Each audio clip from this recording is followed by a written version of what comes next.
On July 4th, 2022, at approximately 10:15 a.m., Highland Park Police were on the scene of an active shooter in the area Central Avenue and 2nd Street, Highland Park, while an Independence Day parade was in progress. The Lake County Coroner's Office was notified and responded to the scene. It is with a heavy heart that I bring to you the names of the victims of that tragedy.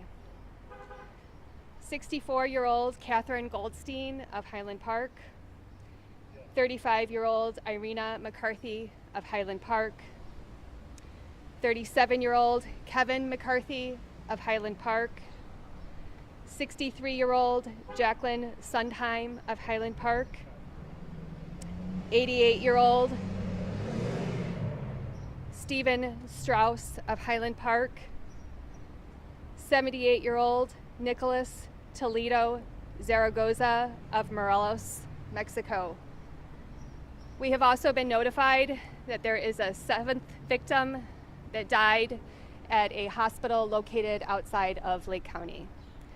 I will now give the microphone to the Mayor of Highland Park, Mayor Nancy Rodering. The Highland Park community, like so many before us, is devastated. It is impossible to imagine the pain of this kind of tragedy until it happens in your backyard. Our focus the last 36 hours has been on the perpetrator of this heinous crime. As we now put the names and faces of those lost yesterday, family, friends, guests, longtime residents of the Highland Park community, our focus shifts to the victims and those left behind. This crisis has devastated entire families and our community in a single moment, and we know it will take time to heal. On behalf of the community and the world that mourns alongside us, I offer loved ones of those who passed our condolences. I thank those who have organized prayer vigils to help support the weight of our shared sorrow. We've listed those on our website, and while we're hurting, we know that we will continue to come together and support each other as we always do in difficult times. We are Highland Park strong. Thank you, Mayor. There were some questions at our last press briefing about prior contacts that law enforcement may have had with Crimo III. We've done some research, gathered some reports, and I'm going to relay some information from 2 prior instances that occurred here in Highland Park. The first was in April of 2019. An individual contacted Highland Park Police Department a week after learning of Mr. Crimo attempting suicide. This was a delayed report, so Highland Park still responded to the residents a week later, spoke with Crimo, spoke with Crimo's parents, and the matter was being handled by mental health professionals at that time. There was no law enforcement action to be taken. It was a mental health issue handled by those professionals. The second occurred in September of 2019. A family member reported that Crimo said he was going to kill everyone, and Crimo had a collection of knives. The police responded to his residence. The police removed 16 knives, a dagger, and a sword from Crimo's home. At that time, there was no probable cause to arrest. There were no complaints that were signed by any of the victims. The Highland Park Police Department, however, did immediately notify the Illinois State Police of the incident. Shifting gears a little bit, talking about the investigation itself. The community has been absolutely terrific with providing information to law enforcement investigators throughout this. But we're asking the community to, if they're able to dig a little deeper and recall some specific instances from the event, based on video surveillance recovered by our investigators, we're very certain that there was a female witness who saw Crimo drop an object inside of a red blanket behind Ross's at 625 Central Avenue immediately following the shooting. We've not been able to identify this witness yet, but we're asking, if you are the witness and you are hearing this, please call 800, call FBI. Investigators really would like to speak to you about this. We're also asking that anyone with any firsthand information about Crimo relevant to this investigation also call 800, call FBI. Please keep in mind, though, we're asking for firsthand information that could be relevant, that could help investigators. We're not asking for third-party information or information heard through the grapevine, only if it's firsthand knowledge that you have. To update the victim count, including those that have perished, there are approximately 45 injured or deceased from this incident. At about 5:30 this evening, the state's attorney's office will be holding a press conference, and we anticipate an announcement of charges at that time. With that, we'll take some questions.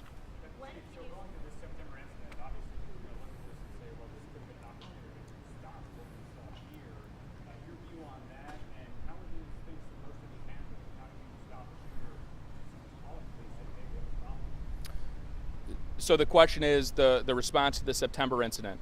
The police responded there. Police can't make an arrest unless there is probable cause to make an arrest or somebody is willing to sign complaints regarding the arrest. Absent of those things, the police don't have power to detain somebody. Now, if there is an issue where there is the necessity to involuntarily commit somebody to the hospital, that's an option, but that wasn't an option at that time. That it didn't fall in that category. But nonetheless, Highland Park Police did notify the Illinois State Police of that. You talked about how much someone said, I want to go for one, several guns. How do you do that? The threat was directed at family inside of the home. So in order to purchase a gun legally in Illinois, one has to possess a FOID card. That's a process that is solely managed through the state police, and I'm not able to speak to that process. Chris, you mentioned how much the community has been helpful in this case with videos, with sending information to you guys. So many people I've been talking to are asking, how can this be prevented in the future? Given the amount of social media posts, the sort of disturbing content that he had posted, would you recommend that community members in this community or others flag police to that kind of information? You said you weren't aware of it beforehand. Were you, if you were aware of it, could this have prevented something like this, considering the red flag laws and other laws here in the state? So the question is essentially social media. If we had known about some of the posts, would we have investigated? Do we encourage the community to report those? And the answer is absolutely. If the public sees something that is concerning online with anybody, they should notify the social media network it's posted on. They should notify local law enforcement. And that's when we get involved and we conduct an investigation. Law enforcement's going to do everything they possibly can to ensure the community is kept safe. But if we don't know about it, it's hard for us to investigate. Given the red flag laws in this state, would this potentially have been enough for you to confiscate weapons or take some sort of action? So in the case of September, the knives that Cremo possessed, they were confiscated and they were secured for safekeeping. In the case of the rifles and considering the social media posts and the videos that we have now seen. So at that time, there was no information that he possessed any firearms, any rifles. Would that be enough if he's making threats? It's a case-by-case basis. I don't want to speak broadly to the issue.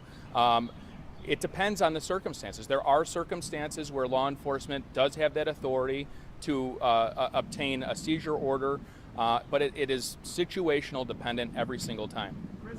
There's a report that Cremo visited a synagogue here in town during Passover. Do you know anything about that? Can you speak to it? That's nothing I know about at this time.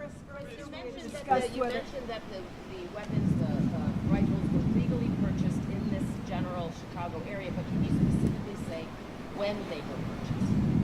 They were purchased after that September incident. I don't have the exact dates. I believe it was in 2020 and 2021. This morning we were discussing whether we had any additional information on motivation. You said not yet. Is there any new information in that regard? Investigators have been really tirelessly working since Cremo was taken into custody, trying to determine motive. At this point, there is no definitive motive that he had. Is he talking? He has been talking to investigators. When was this? I don't have that information right now. The object that you said was dropped behind Ross, do you know what that was? It was the rifle, and it was in a red blanket. Chris, do you have the information that he may have tried to, after the shooting, tried to check himself into a hospital, through a general hospital, like for any prison? No, we do not have that information. Just to follow up on the last September incident, you said that involuntarily committing him was not an option. Can you explain that? What are the options for officers? Based on that time, based on those circumstances, that was not an option. It did not fall in that category. What would it require? Again, it's case by case specific. Were Irina and Kevin McCarthy husband, wife, brother, sister? What's their relationship? I'd have to get back to you on that. I don't know. Chris, do you have any information? Handguns that you talked earlier about, how many were there? Were they legally purchased? Anything on that? The count, the sheer number? So he had purchased five firearms. 5 firearms, and that includes rifles and handguns as well. So the other 3 legally purchased and they were handguns? There were a combination of which, I don't have the exact count, at least 2 rifles, some pistols, and possibly a shotgun. Those were seized at his father's home pursuant to a search warrant yesterday. What was the size of the knife collection, and did he ever go back after? I would have to do a little research Over on what that. time period were those 5 weapons purchased? Approximately a year. Is there any information about that 7th victim who passed away in age, perhaps? Not yet, but we are working on obtaining some information. What county is that victim in? Cook. If the charges are being filed, as you said, probably around 5 o'clock, does that mean they'll be on a train like tomorrow morning? That would be my yes. If charges are filed today, it's very likely he'll appear in bond court tomorrow morning. More evidence now, or more explanation of what you found in the car? You said the rifle was found in the blanket. What you found in the booth? Get some more specifics. Evidence technicians are collecting a lot of shell casings, but as far as anything of evidentiary value, that's the extent. In the car, there was a rifle. I would have to check and get back to you. He drove around to a number of places. He drove into Wisconsin, then he came back into Illinois. That's when the alert person who recognized the vehicle description from the press briefing called 911, and he was stopped. Chris, are you able to speak to any federal investigation, any possible federal indictments where it would be brought into the federal system? So the FBI, the ATF, our federal partners, the Department of Justice are very involved in this case. I can't speak for them. All I can say is they are on the ground here working with us in lockstep. And I can take 2 more. You know, where in Wisconsin? Going back to the September incident, you said police notified state police. What was the follow-up from state police at that point? And was there any monitoring, given what had happened, of his social media accounts then? Should there have been not? My name is Master Sergeant Delilah Garcia. I'm Public Information Officer, Deputy Chief. So basically in September of 2019, ISP did receive information from Highland Park Police Department, and at that time, the individual named in the report did not have a FOID card or anything to revoke or to review. So at that point, that FOID part of it was our stance on that. And there was nothing done to say this person shouldn't be able to get. Is there any way mechanism to say this person shouldn't be able to get a FOID card in the future? Any action like that taken? Well, at that time, basically, so he didn't have a pending application, so there was nothing to review at that time when we got that notification. We didn't know, and a few months later, something else would happen. What would state police have to have done or have to see in order to try to involuntarily commit someone based on those facts? Involuntary commit someone? Right. So the lead came to you to follow up on. After looking at the facts of that, was that an option that you considered? Well, this person might need to be involuntarily committed. Well, there was no FOID application at the time. Correct. The lead came to you, right? This person had knives, obviously the threat of proposed. Your role was only whether he had a firearm. Right. And so the state law doesn't I'll step back. flag someone and say, hey, we're flagging this person, they should be are you allowed to say this person can't get a FOID card? More questions regarding that procedure from the state police will be forthcoming. So we know there's going to be some questions directed to the state police on procedure, how FOID card applications work, when a notification comes in from local law enforcement. That is much better answered by the state police. It's very hard to speak to their policies and procedures. One more. Where in Wisconsin he traveled to, and how did he travel? I don't want to get into how we know he was in Wisconsin, but we know he traveled to the Madison area before turning around and coming back to Illinois. Did his parents, Last question. Did his parents ask, was his parents involved when the knives were taken from him? Did they report that he was threatening, and that's the reason why they came to the house to get the knives? A family member reported that he was being threatening. So, in other words, a family member reports the knives being there, but then he's buying guns and nobody said nothing. I'm not quite following your question. The police responded. The police responded in September, okay, to this call. They responded. They took the knives out of the home. They filed the paperwork with the Illinois State Police. At that time, there was no function to make an arrest. There was no. There watching him buy 5 or 6 or 7 guns. I don't know if the parents